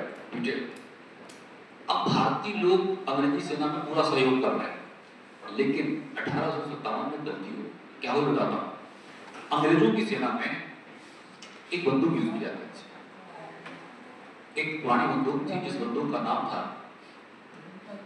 Brown base. और ये जो ब्राउन बेस थी ना, ब्राउन बेस एक वुडन गन, लकड़ी की बंदूक थी। और ब्राउन बेस के बारे में आप जाने कि ब्राउन बेस एक बड़ी सी बंदूक होती थी। इस बंदूक को चलाने के लिए 2 लोगों की जरूरत पड़ती थी। आज भी आपने अगर हमारे उत्तर प्रदेश पुलिस के पास बंदूक देखी होगी, बड़ी वाली, ऐसी ही पूरी लकड़ी की बनी हुई, बहुत बड़ी सी। एक आदमी आगे खड़ा किया जाता था, दूसरा आदमी उसी कंधे पर बंदूक रखता था, पीछे जगह फायर करता था। लेकिन इस ब्राउन बेस का एक ड्रॉबैक था। ड्रॉबैक ये था कि टोटली लकड़ी की बनी थी। आज की अगर आप बंदूक देखें ना, नाम लोहे की लगा दी है, बट उस समय लकड़ी की बनी। अब इसका ड्रॉबैक ये है कि जब फायर होती थी बंदूक, जगह चलाया जाता, दबाया जाता था, तो जिस आदमी के कंधे में बंदूक रखी होती थी, कई बार ब्लास्ट चेंज हो जाता था, बारूद में फट गया। नतीजा ये हुआ कि जिस आदमी के कंधे में बंदूक रखी है वो आदमी घायल हो जाता था, मर जाता था। इसीलिए जो व्यक्ति अपने कंधे में बंदूक रख के चलवाता था वो डरता था, तो पता नहीं गोली निकलेगी कि यही फटेगी। अगर गोली यही फट गई तो मैं मर जाऊँ।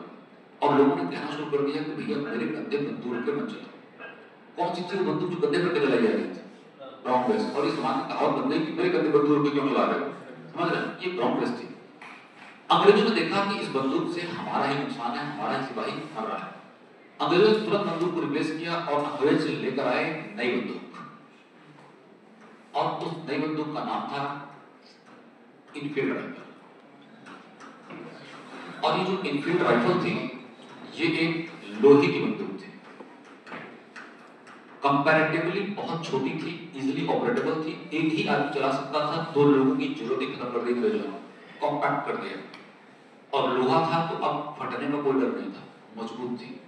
नतीजा ये हुआ, बहुत सफल रही इनफील्ड राइफल, सफल बंदूक थी। लेकिन कुछ दिनों बाद, आप जानते हैं भारत तो ऋतु परिवर्तन वाला देश, हमारे यहाँ मौसम बदलते रहते हैं।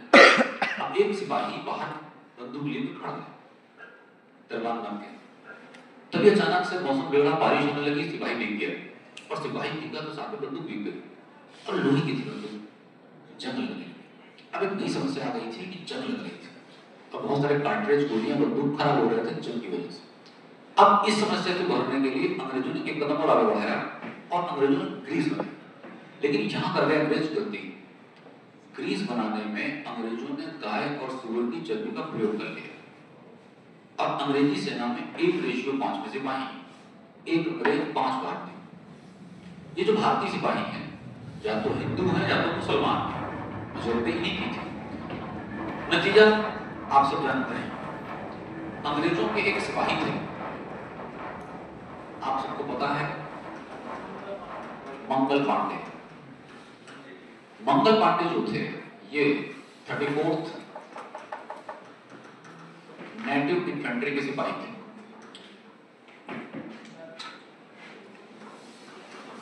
नेटिव इन्फेंट्री के सिपाही थे। कहां पर? बैरकपुर छावनी में। और बैरकपुर छावनी कहां है? वेस्ट बंगाल। पश्चिम बंगाल की बैरकपुर छावनी में 34वीं नेटिव इन्फेंट्री के सिपाही मंगल पांडे और इन्हीं मंगल पांडे का था एक अधिकारी, इन्हीं का एक ऑफिसर था जिसका नाम था लेफ्टिनेंट बाग। मंगल पांडे ने अपने अधिकारी लेफ्टिनेंट बाग से साफ साफ कहा कि देखो साहब, आप जो कहते हो हम सब करते हैं, आपके कहने पर हम अपने भाइयों को गोली तक मार देते हैं, और ऐसा हम इसलिए करते हैं क्योंकि हम जिसका नमक खाते हैं उसकी नमक हराम ही नहीं करते। अब हमारे देश में नमक का बड़ा कंसेप्ट है, आप जानते हो हमारे यहाँ जितने डायलॉग बने सब नमक बोलने हैं, तुमने हमारा नमक खाया है, ये क्यों कहते तुमने मेरी चीनी खाई, तुम नमक हराम हो, ये क्यों कहते तुम चीनी हराम। और गांधी जी ने भी आंदोलन किया तो नमक के लिए किया, क्यों? सोसाइटी में नमक का अपना एक अलग ही प्रांत था। अब मंगल पांडे यही बात है, साहब आपका नमक खाते हैं इसलिए आप कहते हर काम करते हैं, जितने वफादार साहब बात बताते हैं आपको आपके लिए, उससे ज्यादा वफादार अपने धर्म के लिए। धर्म से हिंदू हूँ, जात से ब्राह्मण, गाय की चर्बी से कारतूस में लगी बनी ग्रीस लगी हुई है और हमें बंदूक को पकड़कर कार्ट्रिज को कई बार मुंह से खींचना पड़ता है, और गाय की चर्बी मुंह में छुएगी, नरक नहीं जाना मुझे। हमारे यहाँ तो आप जानते हैं धर्म की बातें, हिंदू धर्म की मान्यताओं के अनुसार आप जीवन में अच्छे कर्म करेंगे तो स्वर्ग जाएंगे, जीवन में बुरे कर्म करेंगे तो नरक जाएंगे। ऐसी मान्यताएं इस्लाम में भी है। इस्लाम की मान्यताएं कहती हैं कि अच्छे कर्म करोगे जन्नत नसीब होगी, बुरे कर्म करोगे तो जहन्नुम जाओगे, दोज़ख की आग है वहां। अगर आप देखोगे तो ज्यादा अंतर नहीं, लगभग धर्म की व्यवस्था बराबर है। हमारे यहाँ स्वर्ग है तो क्या जन्नत है, हमारे यहाँ नरक है तो वहां जहन्नुम।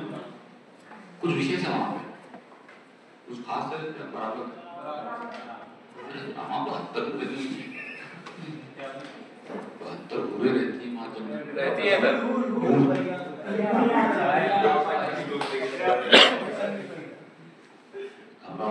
तुम्हारे व्यवस्था वहाँ अगर बुरे हैं, तुम्हारे अफसराएं व्यवस्था बनाकर घबराओ। अच्छा सुनिए, मंगल पांडे ने कहा कि साहब कुछ भी करूंगा धर्म भ्रष्ट नहीं करूंगा, गाय हमारी माँ होती। लेफ्टिनेंट बाग जोर जोर से हंसने लगा। लेफ्टिनेंट बाग ये समझ नहीं पाया कि तुम अभी तक 100 साल से अत्याचार करते आ रहे हो, तुम्हारे हर अत्याचार को हिंदुस्तानी सह रहा है। लेकिन बात आ चुकी थी धर्म पर, और उन्हें लगा कि धर्म भी आम चीज है, लेकिन अंग्रेजों को पता नहीं था कि भारत में सबसे सेंसिटिव क्या है, धर्म। लेफ्टिनेंट बाग बोला, you bloody Indians, these animals are your mother, गाय तुम्हारी माँ होती, it means ox is your father। किसी गलत टिप्पणी कर रहा है, कितने सेंसिटिव मुद्दे पे कर रहा है, लेफ्टिनेंट बाग समझ नहीं पा रहा। लेफ्टिनेंट बाग ने कहा कि अगर हमने आज इस सोच को न बदला, तुम आज आकर कह रहे हो गाय हमारी माँ होती, कल को जाएगा कहेगा भैंस हमारी मौसी होती, और तुम लोग जानवरों से रिश्तेदारी जोड़ लोगे, मुझे इसको खत्म करना। उसने मंगल पांडे का सर पकड़ा और सर पकड़कर जबरदस्ती चर्बी वाले कारतूसों से छुआ दिया। जैसे ही मंगल के होठ चर्बी वाले कारतूसों से छुए, मंगल आंख गलाने से भर गए। हे राम, हो गया धर्म भ्रष्ट, गाय की चर्बी मुंह से छू गई। हिंदू, ब्राह्मण, पांडे, गाय की चर्बी छू गई किससे? अब तो पता नहीं नरक में भी जगह मिले कि ना मिले। एक अपमान चला करना मैंने जानबूझ के नहीं किया, लेकिन बाघ ने करवा दिया। मंगल की आंखों में शोले उतर आए, तो मंगल ने कहा कि नरक जाना तो कंफर्म हो ही गया है। अब जब नरक जा ही रहा, अकेले क्यों जाऊं, इस बात को लेके जाऊंगा। मंगल ने उठाई बंदूक, काटस खींच ली मुंह से, जब छुई गई है तो क्या ही परहेज करना, खींच लिया और तान की बंदूक थामा। लेफ्टिनेंट बाग के सीने में 3 गोलियां मार दी। लेफ्टिनेंट बाग 8 अप्रैल का दिन था, लेफ्टिनेंट बाग वहीं गिरा और मर गया। अंग्रेजों ने मंगल पांडे को गिरफ्तार किया, और मंगल पांडे को गिरफ्तार करके अंग्रेजों ने मंगल पांडे को इमीडिएट फांसी में चढ़ा दिया। 29 मार्च को गोली मारी थी और 8 अप्रैल को फांसी हुई। समझ, मंगल पांडे को फांसी में क्यों चढ़ाया अंग्रेजों? अंग्रेजों ने फांसी इसलिए चढ़ाया कि अंग्रेज मिसाल क्रिएट करते थे कि तुम हमारे खिलाफ विद्रोह करोगे, हम तुम्हें फांसी चढ़ा देंगे। लेकिन कितना को चढ़ाओ फांसी पे? सेना में 1:5 है, और ये 5 जो है या तो हिंदू है या तो मुसलमान है। गाय की चर्बी को मुंह से छूना जहां पाप था हिंदुओं के लिए, वही नापाक थी सूअर की चर्बी मुसलमानों के लिए। नतीजा विद्रोह तो होना था, और 1851 में क्रांति आ गई। अंग्रेजों ने लिखा है बात को कि हमारे एक छोटी सी गलती ताबूत पर कील बन गई। अगर बात की वो गलती ना हुई होती तो शायद आज भी हम हिंदुस्तान में राज कर रहे होते, क्योंकि हिंदुस्तानी हर कीमत पर समझौते का आदी था, गाल बचाता खाते रहने वाला गांधीवादी था। अंग्रेज लिख रहे हैं, समझ रहे हैं? लेकिन एक गलती जो भारतीयों को बढ़ा गई। अब पूरी कहानी में आपको आज पहली गलती क्यों सुना, क्योंकि आप जान लें चाहे 1857 में चाहे 2025 आपके देश में अगर कुछ सबसे सेंसिटिव है तो वो धर्म। कुछ भी करो लेकिन किसी की धार्मिक भावनाओं को हाथ नहीं लगा। सच्चाई बताऊं कि पूरी कहानी में बस आपको अपनी सुरक्षा के लिए बता रहा हूं, क्योंकि मैं इतिहास पढ़ाने जा रहा हूं और इतिहास का सबसे बड़ी दिक्कत यह है कि इतिहास में धर्म छिड़ता है और कई बार मेरी बातों को सुनकर ही बच्चों की धार्मिक भावनाएं आहत हो जाती है और उनके अंदर एक लेफ्टिनेंट बाप का जन्म हो जाता है। समझ रहे? मतलब मंगल पांडे का जन्म हो जाता है और उनको मेरे अंदर लेफ्टिनेंट बाप दिखाई नहीं लगता है, यही बोलना चाहते हैं। लेकिन सच्चाई यह है कि आप तो धर्म का सिर्फ एक पहलू जानते हो, अच्छा होगा। अब मैं तो इतिहासकार हूं, मुझे तो धर्म के हर मानने पर प्रकाश डालना पड़ता है। बहुत बारीक सा अंतर होता है धर्म और पाखंड में। बच्चे कई बार पाखंड को भी धर्म नहीं समझते, तो जब बातों पर चर्चा होती है तो भावनाएं क्या होती है। तो मैं आप सबसे उम्मीद कर रहा हूं कि आप पढ़े लिखे बुद्धिजीवी लोग हैं, हम चीजों को पढ़ते हैं क्योंकि परीक्षा में आती है, लेकिन हमारा व्यक्तिगत मकसद किसी की भावनाओं को आहत करना नहीं। एक उदाहरण दूं, अपने वाले की बात करें अगर, हमारे यहाँ धर्म चल रहा है, आप बताना कि धर्म था कि पाखंड है। हमारे यहाँ ऐसी ऐसी कुरीतियां थी ना धर्म के नाम पर चलती थी, नर बलि, बाल विवाह, सती प्रथा, समझ रहे? नर बलि जानते क्या होते थे? गांव में बारिश नहीं हो रही है, इंद्रदेव नाराज चल रहे हैं, कैसे खुश होंगे? गांव के एक आदमी की बलि चढ़ानी पड़ेगी। किसकी चढ़ा दी? आज जो काला टी शर्ट पहना है उसकी चढ़ाओ, ले आओ उसको। आप पकड़ के ले गए, सही था गलत था? नहीं, लड़कियों बलि नहीं चढ़ती, गौरव होता है, बलि पुरुषों की चढ़े। सही चल रहा था गलत चल रहा था, आज आप समझ पा रहे हो गलत चल रहा था, लेकिन आप बारिश तब भी नहीं हो रही थी, मतलब ये पापी था। अगर बारिश नहीं हुई तो इसकी बलि कबूल नहीं हुई, क्यों? पापी था। अब एक काम करो, दूसरे को मूर्खता ही तो थी, और क्या था? सती प्रथा चल रही थी। पति के मरने के बाद पत्नी को जबरदस्ती उसी के साथ उसी की चिता पर ढोल नगाड़े बजाते हुए भांग धतूरा खिला के जिंदा जला देते थे। सुना होगा आपने, सुना होगा कि भारतीय लड़कियां अपने पतियों से बहुत प्रेम करती थी, आज भी करती थी। आज भी करती। वो एक दो ड्रम वाले केस हो गए तो मैंने आज उठा लगाना शुरू कर दिया, अदरवाइज तो अच्छा करती थी, हम करवाते थे। कैसे नहीं करेंगे, करवाते थे। अब अरे तुम समझ मत करो, अब होता ये था जैसे मान लो सुने थे, अब बेचारे को हल्की सी खांसी भी आ गई तो इसकी पत्नी डर जाती थी, मर ना जाए कहीं, क्योंकि अगर मर गया तो साथ में पत्नी को क्या कर देंगे, इसलिए क्या करती थी, इनके स्वास्थ्य का पूरा ख्याल रखती, पहले आप खाना खाइए फिर मैं खाऊंगी। किसी भी कीमत पर आपका स्वस्थ रहना जरूरी है। अंग्रेजों ने बंद किया ये सब कुरीतियां समाज की, अंग्रेज हकाम बंद करके नहीं गए, अंग्रेज हमारे समाज को सुधार के चले, है ना? आप बात समझो, 1829 first governor general of India Lord William Bentinck, William Bentinck ने जब हिंदुस्तान आया तो बेंटिंग पढ़ा लिखा है, अंग्रेज पढ़ लिखे, और भारतीय समाज अशिक्षित है, अनपढ़ है, विश्वास कुरीति में अंतर नहीं समझ पा रहा है, धर्म के नाम पे चल रहा है। अब अगर आप देखोगे ना तो हम आज भी बहुत ज्यादा सुधरे नहीं है। मैं उदाहरण दूं आपको, तो आज भी आपके समाज में तमाम कुरीतियां विद्यमान है, लेकिन हम और आप उस समाज का हिस्सा है तो हमें खराब नहीं लगता, क्योंकि हम बचपन से देखकर बड़े हुए। अगर उस समय हमारे देश में सती प्रथा चल रही थी तो आज भी हमारे समाज में दहेज प्रथा चल रही है।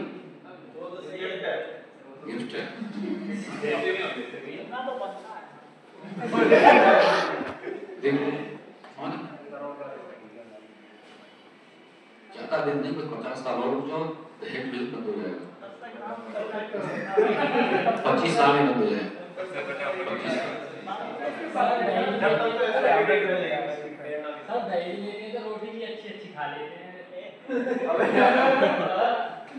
बेटा कुछ दिन और रुक जाओ, तुम्हें दहेज देना पड़ेगा। आप जानते हैं क्या दहेज प्रथा कुछ दिन चल रही थी जब महिलाएं कोई काम नहीं करती थी, घर रहती थी, समझ रहे हैं। आज तुम्हें पता चले कि जिस लड़की से तुम्हारी शादी हो रही है लड़की इनकम टैक्स इंस्पेक्टर है, तो दहेज मांगोगे? पहली बात, लड़की तुमसे शादी क्यों करेगी? अगर लड़की इनकम टैक्स इंस्पेक्टर है तो इनसे शादी करेगी?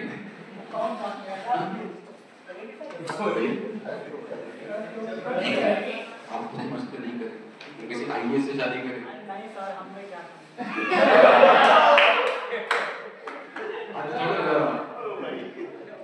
सबसे भारी करनी है। आओ उसको शुरू कर। तो कहने का मतलब बस इतना है कि आप बात समझ रहे हैं, और अब मैं यहाँ शुरू करने जा रहा हूँ।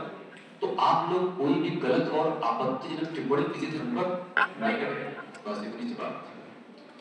कहानी की शुरुआत करेंगे हम मेडिवल इंडिया से, मध्यकालीन भारत से। और मेडिवल इंडिया से इसलिए करेंगे क्योंकि पेपर में आपके सबसे ज्यादा क्वेश्चन आते ही कहाँ से? मेडिवल इंडिया से। पढ़ेंगे सब पढ़ेंगे सारा कुछ, लेकिन चूंकि अब पेपर नजदीक आ गए हैं, आप देखोगे तो दिल्ली पुलिस का एग्जाम होने वाला है, बहुत सारे बच्चे पेपर देते हैं। तो कहाँ पेपर किस एग्जाम में? सीजन में आपके टोटल क्वेश्चन जीएस में 25 क्वेश्चन आते हैं 50 नंबर के, तो हिस्ट्री के 3-4 क्वेश्चन आएंगे बस।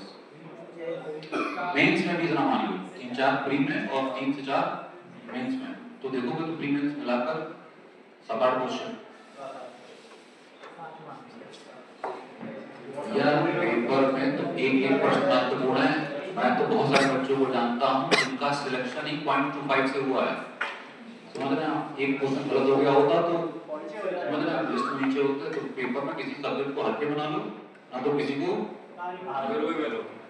हेडिंग डालिए मेडिवल इंडिया।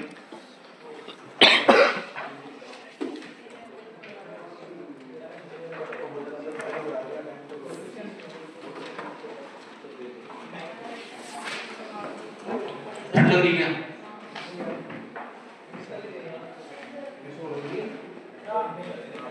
आप एक काम करो, आप ना सीट चेंज कर लो अपनी, क्योंकि वो गरम खून के लड़के हैं, वो असर नहीं हो रहा।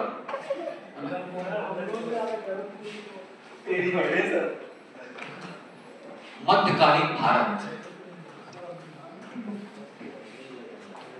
712 से शुरू होता है और 1707 तक चलता है, लगभग 1000 साल। मेडिवल इंडिया 1000 साल। 712 से इसलिए शुरू होता है क्योंकि 712 में हिंदुस्तान पर हुआ था सबसे पहला मुस्लिम आक्रमण, मोहम्मद बिन कासिम आया। और 1707 इसलिए क्योंकि 1707 में पड़ता है अंतिम ताकतवर मुगल बादशाह औरंगजेब।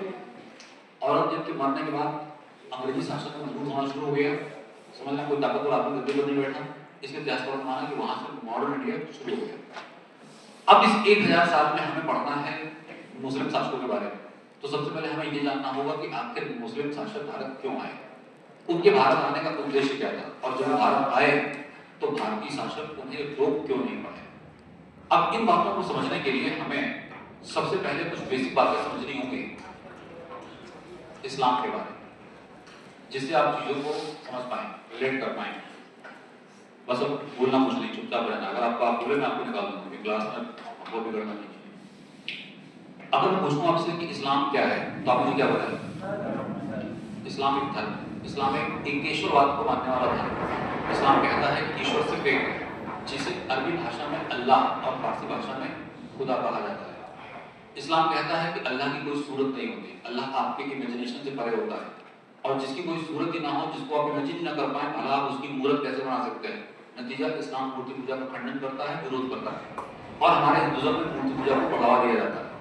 हर धर्म के अपने अलग ही सिद्धांत होते हैं, धर्म अपने अलग ही स्तंभों पर टिका होता है। इस्लाम धर्म में देयर आर 5 पिलर्स, इस्लाम में 5 स्तंभ हैं जिन पर धर्म चलता है। सबसे पहला स्तंभ कलमा।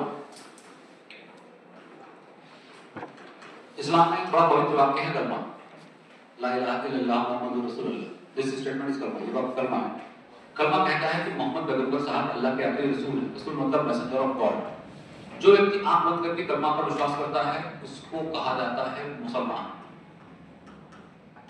मुसलमान का मतलब होता है मुसल्लमों ईमान जिसका, जो ब्लाइंडली कलमा पर फैक्ट करे वो मुसलमान। जो कलमा पर टीका टिप्पणी करता है, कलमा को नहीं मानता, काफिर है वो। दूसरा, नमाज। इस्लाम कहता है कि एक सच्चे मुसलमान को दिन में 5 मरतबा अल्लाह की इबादत करनी चाहिए, नमाज अदा करना चाहिए, और जुम्मे की नमाज मस्जिद में होनी चाहिए, मतलब फ्राइडे को मस्जिद में 5 टाइम्स अ डे, दिन में 5 बार अल्लाह की इबादत करनी चाहिए। अगर आप किसी सच्चे मुसलमान को नमाज अदा करते देखें तो आप पाएंगे कि जिस समय वो अल्लाह की इबादत में सर झुकाते हैं, नमाज अदा कर रहे होते हैं, आप सर काटी क्यों ना दो, मजाल क्या है, बंदा हट गया। आप अगर हमारे हिंदुज्म में देखो किसी को पूजा करते हो, ओम जय ओम जय, अरे गैस बंदा तो तू बहरा, आदमी पूजा रोककर अपने घरेलू काम निपटाने लग जाता है। ऐसा क्यों?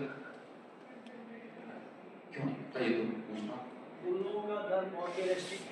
नियम है नहीं, मतलब अगर मैंने मान लो उदाहरण दूं आपको, जैसे मान लो मेरे यहाँ सत्यनारायण की कथा चल रही है, मैंने कहा भैया कथा है 11 बजे पूजा खा जाना, अब बता रहा 12:30 बजे आते प्रसाद देने के टाइम, कथा खत्म हो गई, तुम पहुंचे घर में प्रसाद। ऐसा होता है कि मुझे बताओ, ऐसा होता है ना, ऐसा देखा आपने? ऐसा इसलिए होता है कि हमारे यहाँ लीनियंसी बहुत ज्यादा है। हिंदुज्म में कोई कठोरता नहीं, कट्टरता नहीं, हिंदुज्म बहुत लचीला फ्लेक्सिबल रिलीजन है। हमारे भगवान नाराज ही नहीं होते, और ये बात आपको पता है कि भगवान नाराज नहीं होते, आप आराम से आते हो, प्रभु लेट हो कोई बात नहीं, मतलब आगे बड़ी बात है, प्रसाद ले दो हम पूरा मिल जाएगा। अब जितनी कथा पूजा सुन के मिल रही है, मतलब जितना फल पूजा सुन के मिल रहा है, उतना फल प्रसाद लेके मिल जा रहा है, तो हमने क्या कर रहा है? अगर व्यक्ति को ये पता होता है कि भगवान नाराज हुए तो ये 11 बजे की 11:15 आ जाते हैं, लेकिन हमें पता है कि भगवान हमारे नाराज नहीं।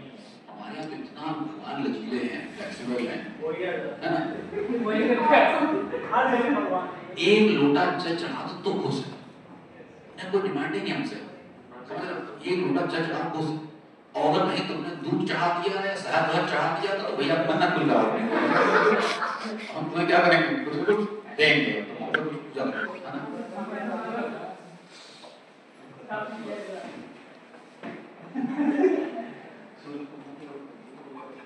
रोजा, रोजा क्या है? व्रत। एक सच्चे मुसलमान को रमजान के पवित्र महीने में रोजा रखना चाहिए। रोजा एक व्रत होता है जिसमें सूर्य उदय के बाद गर्दन नीचे कुछ नहीं जाता, आप एक घूंट पानी नहीं पी सकते, टफ होता है। नो डाउट हमारे हिंदुज्म में भी कई सारे व्रत टफ होते हैं, लेकिन आप देखेंगे हमारे हिंदुज्म में कुछ व्रतों को छोड़कर बाकी खाने पीने की छूट है। करवा चौथ में नहीं पीती महिलाएं, लेकिन बाकी में खाते पीते रहते हैं लोग। हमारे यहाँ से 2 चीजों को परहेज करते हैं, एक नमक नहीं खाते और अन्न नहीं खाते, बाकी दूध दही फल फूल सेब संतरा जूस। आजकल आप देखोगे जो नमक में ढील दे दी गई है, टाटा का आवेदन नमक छोड़ के सेंधा नमक चल रहा है, क्या कहेंगे आप इसको? लीनियंसी। हमारे यहाँ लचीलापन बहुत ज्यादा है, फ्लेक्सिबिलिटी बहुत। चौथा है ज़कात। एक सच्चे मुसलमान को अपनी आमदनी का 2.5% डोनेट कर देना चाहिए, गरीबों को जरूरतमंदों को दान कर देना चाहिए, अपनी अर्निंग का 2.5%। और 5वां है हज।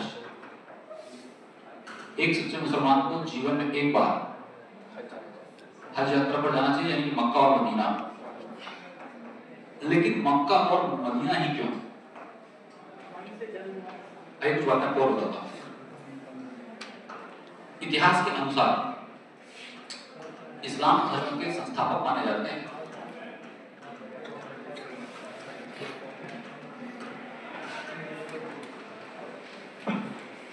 हजरत मोहम्मद साहब।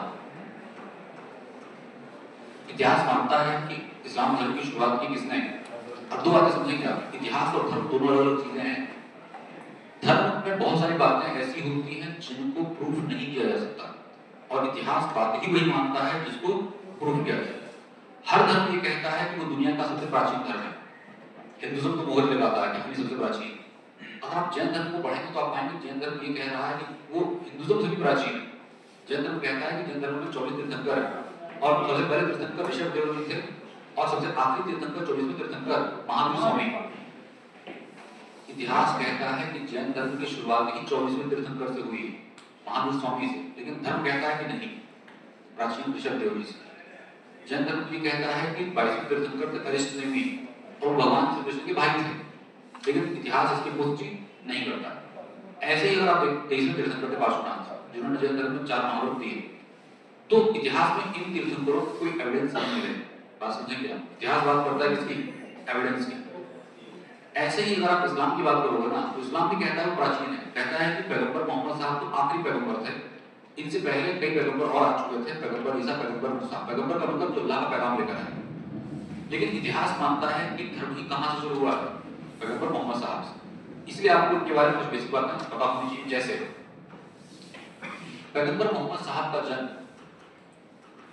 570 ईस्वी में सऊदी अरब के मक्का शहर में हुआ था। मक्का में पैगंबर साहब का जन्म हुआ। एसएससी ने प्रश्न पूछा कि पैगंबर मोहम्मद के जन्म दिवस को इतिहास में कौन से ईद के रूप में मनाते हैं? तो आपको ध्यान रखना है, पेपर का आपका क्वेश्चन ईद उल मिलाद, ईद उल मिलाद उन नबी। सऊदी अरब है, साउथ अफ्रीका में नहीं है, सऊदी अरब।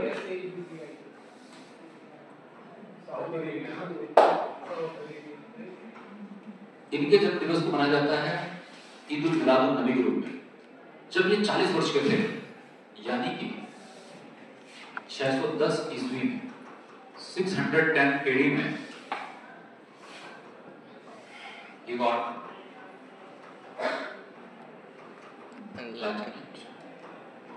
या इन्हें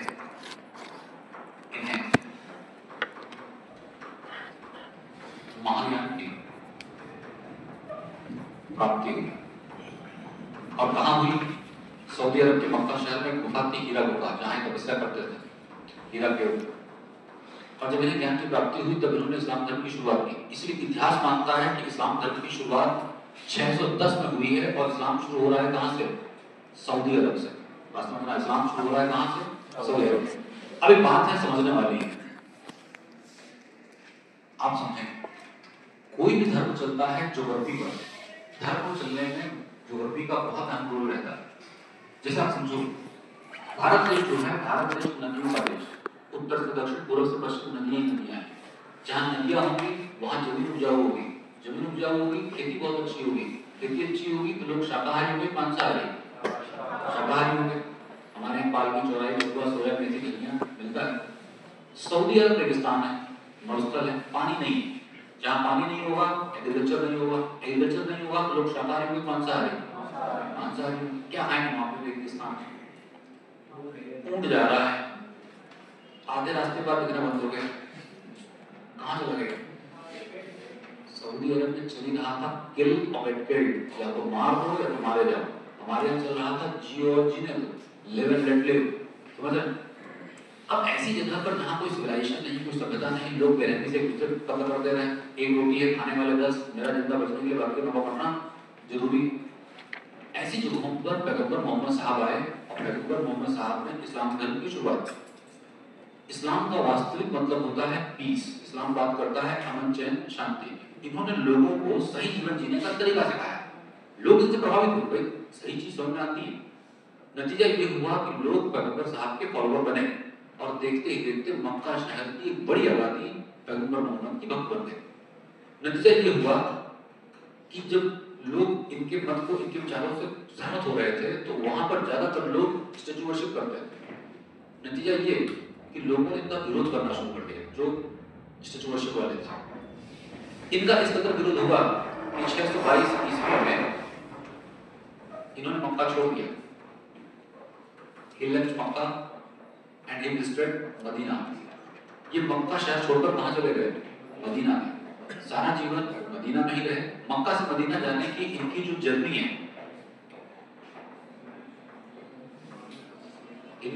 है, उसे कहा जाता है हिजारत।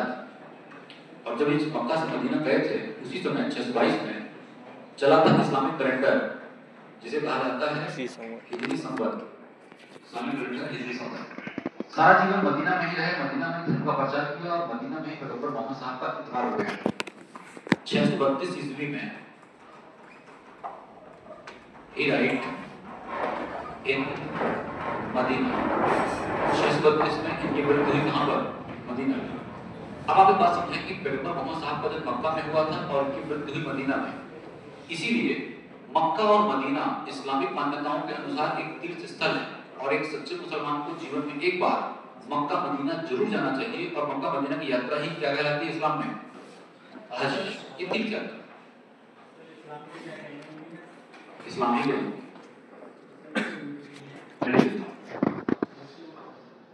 नहीं, इस्लाम मानने वाले मुसलमान, समझ रहे? इस्लाम का धर्म। सुनिए, ये मक्का से मदीना गए, इसको हिंदी में लिखेंगे, ये मक्का से मदीना गए। और मक्का से मदीना जाने की जो यात्रा थी, इस यात्रा को कहा जाता है हिजारत। यात्रा कहलाती है हिजारत। और इनकी मृत्यु हुई मदीना में। एक बात समझाएगा, तुम आपको समझाऊंगा। जब तक पैगंबर मोहम्मद साहब जिंदा थे, धर्म जबरदस्त तरीके से चल रहा था, भरपूर रहा था। ऐसा हमारी क्लास कितने बजे तक है? कोई बात नहीं, लास्ट बात हम वापस। अब जब 632 में पैगंबर मोहम्मद साहब का इंतकाल हो गया, आप कहें कि मृत्यु हो गई, तब इस्लाम में एक बड़ा प्रश्न था कि धर्म को आगे लेकर कौन चलेगा? Who will lead Islam?